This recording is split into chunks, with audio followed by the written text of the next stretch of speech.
सभी विद्यार्थियों को वंदे मातरम। मैं विकास श्रीवास्तव विक्रमादित्य आईएएस गोरखपुर के यूट्यूब चैनल पर आपका स्वागत करता हूं। प्यारे विद्यार्थियों, हिस्ट्री में, मेडिवल हिस्ट्री में मुगल बादशाह औरंगजेब तक लगभग सभी लोग अच्छे से समझ पाते हैं, लेकिन औरंगजेब के बाद जो उत्तरकालीन मुगल बादशाहों का जब काल आता है तो इतनी तेजी से सत्ता बदलती है, इतने तेजी से घटनाक्रम बदलते हैं कि सिविल सेवा के परीक्षार्थियों या किसी भी कंपटीशन प्रतियोगिता परीक्षा के विद्यार्थियों के समक्ष ये चुनौती आती है कि उत्तरकालीन बादशाहों के बारे में सही से कैसे समझें और तथ्यों को कैसे याद करें। तो उत्तरकालीन मुगल बादशाह के समक्ष, आपके अध्ययन के समक्ष जो समस्याएं आती हैं उत्तरकालीन मुगल सम्राटों के बारे में जानने में, आज उसी समस्या को दूर करने के लिए मैं अलग से यह लेक्चर लेकर आया हूं, उत्तरकालीन मुगल बादशाह। देखिए, औरंगजेब तक जितने मुगल बादशाह हुए वो मुख्य मुगल बादशाह कहे जाते हैं, लेकिन औरंगजेब के बाद जो मुगल बादशाह हुए उनको उत्तरकालीन माने बाद वाले मुगल बादशाह कहा जाता है। और ये वास्तव में सम्राट कहने लायक भी नहीं थे, इनको सम्राट कहने के लायक इनको कहा भी नहीं जा सकता है, इनके कृत्य भी बहुत अच्छे नहीं थे। ठीक है, तो आज इन्हीं मुगल बादशाहों के बारे में हम कुछ जरूर जानेंगे और इतना तो जानने का प्रयत्न अवश्य करेंगे ताकि आपका जो कॉन्सेप्ट है वो क्लियर हो जाए। आपका जो कॉन्सेप्ट इस मामले में है कि उत्तरकालीन मुगल बादशाह के बारे में आपको सही से समझ नहीं आ रहा है, उत्तरकालीन मुगल बादशाह के बारे में आपको याद नहीं हो रहा है, ये सारी चीजें जो आज समस्याएं हैं वो हम यहां दूर करने का प्रयत्न जरूर करेंगे। 1707 में जब मुगल बादशाह औरंगजेब की मृत्यु हुई तो उसके 3 पुत्रों मुअज्जम, आजम और कामबख्श के बीच जो है वो गृह युद्ध प्रारंभ हो गया। हालांकि औरंगजेब ये चाहता था कि उसके तीनों पुत्र उसके साम्राज्य को विभाजित कर लें आपस में और शासन करें, और इसके लिए उसने अपने पुत्रों को लेटर भी लिखा था। लेकिन जब औरंगजेब अपने भाइयों को मारकर गद्दी पर बैठा तो जाहिर सी बात है औरंगजेब के पुत्र ऐसा क्यों करेंगे। यही कारण है उसके तीनों पुत्रों मोहम्मद, मुअज्जम, आजम और कामबख्श के बीच जो है गृह युद्ध प्रारंभ हो गया, जिसमें सबसे बड़ा पुत्र मुअज्जम जो है उसको विजय हासिल हुआ और बहादुर शाह प्रथम के नाम से वह मुगल साम्राज्य की गद्दी पर बैठा।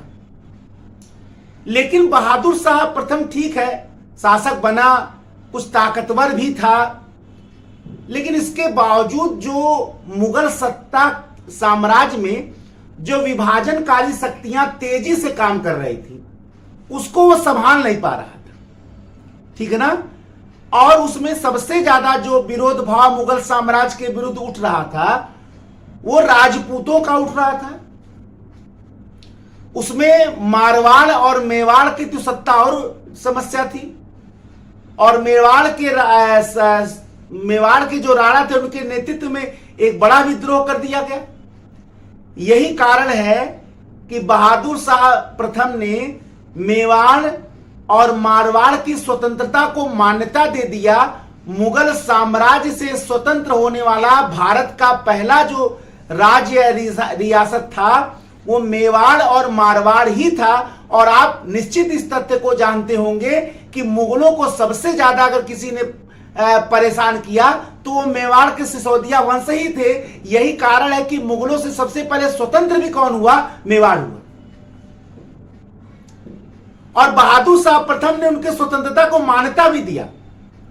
मेवाड़ और मारवाड़ के स्वतंत्रता को मान्यता बहादुर शाह प्रथम ने दिया। ठीक है ना। लेकिन इसके बाद भी बहादुर शाह प्रथम का अपने प्रशासन के प्रति, अपने शासन के प्रति बड़ा लापरवाह था। इसीलिए उत्तरकालीन जो इतिहासकार था खफी खां, उसने बहादुर शाह प्रथम को शाह बेखबर कहा। क्या कहा है? शाह बेखबर कहा है। लेकिन एक बात और प्रचलित है, बहादुर शाह प्रथम के बारे में यह भी कहा जाता है कि यह अंतिम मुगल शासक था जिसके बारे में कुछ सही शब्द कहे जा सकते हैं। लेकिन एक आश्चर्यजनक घटना आपको भी आश्चर्य में डाल देगी। जब बहादुर शाह प्रथम की मृत्यु हुई तो उसके सारे पुत्रों में गृह युद्ध भी प्रारंभ हो गया। 1 महीने तक उसका शव पड़ा रहा, किसी ने उसको दफन करने की जहमत नहीं उठाई। यह प्रश्न आपके एग्जाम में आएगा, कौन सा मुगल बादशाह था जिसकी मृत्यु के बाद उसका शव 1 महीने तक पड़ा रहा? क्यों? क्योंकि उसके सारे पुत्रों में क्या हुआ? संघर्ष प्रारंभ हुआ। ठीक है ना? जुल्फिकार खां की सहायता से जहांदर शाह गद्दी पर बैठा। जहांदर शाह जुल्फिकार खां को वजीर बना दिया और गद्दी पर बैठ गया। लेकिन जहांदर शाह कोई ताकतवर शासक नहीं था। देखिए, जहांदर शाह से ही मुगल शासकों के अयोग्यता का क्रम प्रारंभ हो गया। उसने लाल कुंवर नामक एक वैश्या को, किसने? जहांदर शाह ने लाल कुंवर नामक एक वैश्या को बिल्कुल शासन में हस्तक्षेप का अधिकार दे दिया था।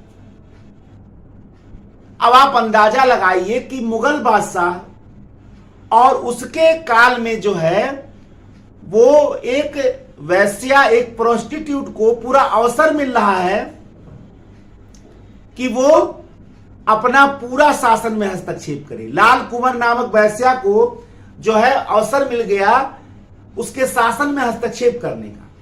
इतिहासकारों ने तो यहां तक कहा है कि यह गायकों, नर्तकों और चारणों का बड़ा महत्वपूर्ण युग था। माने एक ऐसा युग था जहांदर शाह का जिसमें नर्तकों का, गायकों का, चारणों का एक स्वर्णिम काल था, क्योंकि दिन भर ये सब उसी में लगे रहते थे।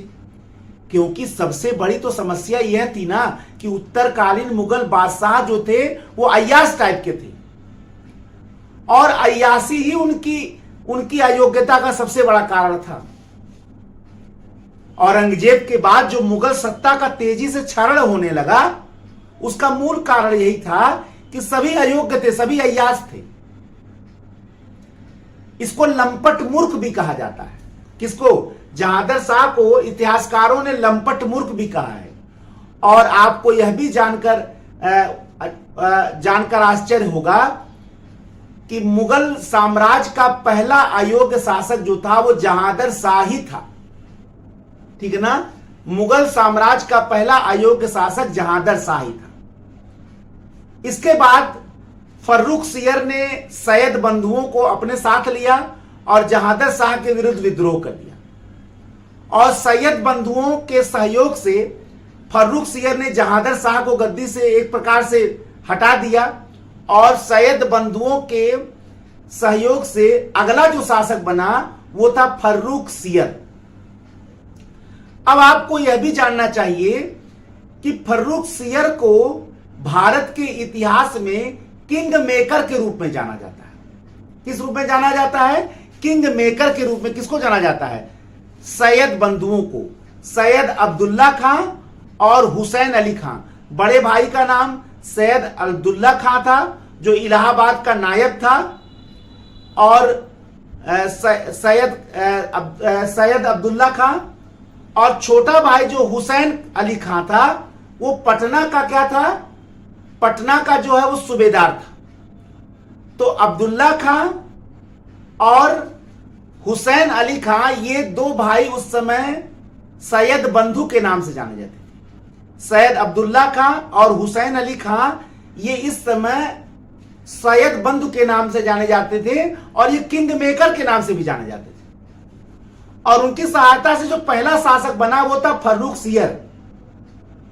ठीक है ना? फर्रुख सियर के काल में सिख नेता बांदा बहादुर को परास्त किया गया। उस समय सिखों का जो नेतृत्व कर रहे थे वो बांदा बहादुर थे। तो बांदा बहादुर ने एक बड़ा आंदोलन छेड़ दिया था मुगलों के विरुद्ध और कई जगह मुगलों के क्षेत्रों पर कब्जा भी कर लिया था। लेकिन फर्रुख सियर के काल में बांदा बहादुर को पकड़ लिया गया। बांदा बहादुर परास्त होकर पकड़े गए और उनकी हत्या कर दी गई। यह प्रश्न एग्जामिनेशन में निश्चित ही आपको आएगा कि सिख नेता बांदा बहादुर का अंत जो है किसके काल में हुआ था? तो उत्तर होगा फर्रुख सियर के काल में। लेकिन फर्रुख सियर जो है वो खुद परेशान। ये वही फर्रुख सियर है जिसने 1717 में ईस्ट इंडिया कंपनी को सुनहरा एक बड़ा फरमान दिया था, जिसको कंपनी का मैग्ना कार्टा भी कहा जाता है। 1717 का फरमान जो ईस्ट इंडिया कंपनी को जारी किया था, जिसको ईस्ट इंडिया कंपनी का मैग्ना कार्टा भी कहा जाता है, इसी फर्रुख सियर ने जारी किया था। मात्र 3000 रुपए वार्षिक पर पूरे बंगाल में बिना कर दिए जो है चुंगी दिए ही उनको व्यापार करना था। ये एक बहुत बड़ी बात थी। लेकिन अपने जीवन के जब शासनकाल के अंतिम चरण में फर्रुख सियर षड्यंत्र रचने, भाई देखिए, चूंकि सैयद बंधुओं के सहयोग से बना था, तो सैयद बंधुओं के विरुद्ध वो षड्यंत्र रचने लगा। यही कारण है कि सैयद बंधुओं ने उस समय मराठा पेशवा बालाजी विश्वनाथ से संपर्क किया और एक सेना बालाजी विश्वनाथ ने सैयद बंधुओं के मदद के लिए भेजा, क्योंकि अब तो फर्रुख सियर से सैयद बंधु भी छुटकारा पाना चाहते हैं, क्योंकि फर्रुख सियर चाहता था कि किसी प्रकार से सैयद बंधुओं को हटा दिया जाए। तो जब वो चाहता था तो सैयद बंधु भी अब चाहने लगे कि इसको हटाया जाए, तो उसके लिए किसी से मदद लेना था। और मदद किससे लिया गया था? उस समय के नामी मराठा पेशवा कौन थे? बालाजी विश्वनाथ से मदद लिया गया। बालाजी विश्वनाथ ने एक सेना भेजा और वो सेना दिल्ली आई और उस सेना ने जो है फर्रुख सियर को घसीट कर सिंहासन से उतारा गया और उसकी हत्या कर दी गई। ठीक है ना? और फर्रुख सियर का जो अंत था, ये एक ऐतिहासिक घटना थी जिसमें एक अमीर माने एक अधिकारी ने एक मुगल बादशाह की हत्या की और सिंहासन से उतार कर किसी मुगल बादशाह को घसीट कर लाकर उसकी हत्या करना एक बहुत बड़ी बात थी। जिस मुगल सत्ता को अकबर ने स्थापित किया था, उस मुगल सत्ता में इतना भयानक वर्क हो जाए कि किसी मुगल शासक को गद्दी से उतार कर उसको घसीट कर मारा जाए। और वो कौन कर रहे थे? सैयद बंधु। किसकी सहायता से? उस समय के प्रसिद्ध पेशवा बालाजी विश्वनाथ। ये वही बालाजी विश्वनाथ है जिसके काल में पेशवाओं का काल ही शुरू हो गया। यानी उस समय पेशवा का दिल्ली के राजनीति में भी बड़ा हस्तक्षेप था और उसी के सहयोग से सैयद बंधुओं ने फर्रुख सियर को उतारकर गद्दी पर हटा दिया। उसके बाद छोटे छोटे दो शासक बने, रफी उद रजात और रफी उद दौला। लेकिन ये दोनों असमय मर गए कुछ ही दिन में। रफी उद रजात को गद्दी बैठाया, वो मर गया। रफी उद दौला गद्दी बैठाया, वो मर गया। इसके बाद सैयद बंधुओं ने मोहम्मद शाह को गद्दी पर बैठाया। मोहम्मद शाह रंगीला शासन के प्रति वो सूरा सुंदरियों में व्यस्त रहता था, शराब में व्यस्त रहता था, इसलिए मोहम्मद शाह को जो उपाधि दी गई थी वो रंगीला की उपाधि दी गई थी। ये वही मोहम्मद शाह है जिसके काल में 1739 में ईरान के नेपोलियन यानी नादिर शाह का आक्रमण हुआ था। नादिर शाह को ईरान का नेपोलियन भी कहा जाता है। और जब नादिर शाह ने आक्रमण किया तो वो अपने साथ जो है शाहजहां का तख्ते ताउस लेकर चला गया। ठीक है ना? उसके बाद जो है नादिर शाह से अपने प्राणों की भीख मांगनी पड़ी। किसको? मोहम्मद शाह रंगीला को। ठीक है ना? ये वही मोहम्मद शाह रंगीला है जिसके काल में निजामुल मुल्क ने हैदराबाद की स्थापना की। स्वतंत्र हैदराबाद के निजाम की स्थापना जो है वो निजामुल मुल्क ने किसके काल में की?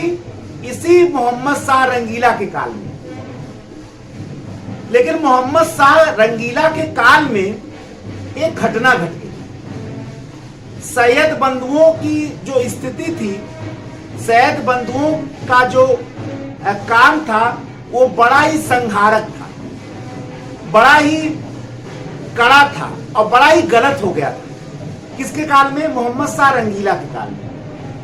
तो यही कारण है कि गलत नीतियों के कारण सैयद बंधुओं की जो छवि है वो मोहम्मद शाह रंगीला के काल में खराब हो गई।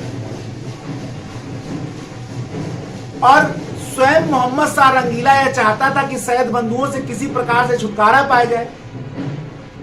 यही कारण है कि निजामुल मुल्क के नेतृत्व में तुरानी गुट ने सैयद बंधुओं को समाप्त करने का रणनीति बनाया और वास्तव में छोटे भाई की हत्या कर दी गई, ठीक है ना, हुसैन अली की, और बड़े भाई को जेल में बंद कर दिया गया, उसकी बाद में हत्या कर दी गई।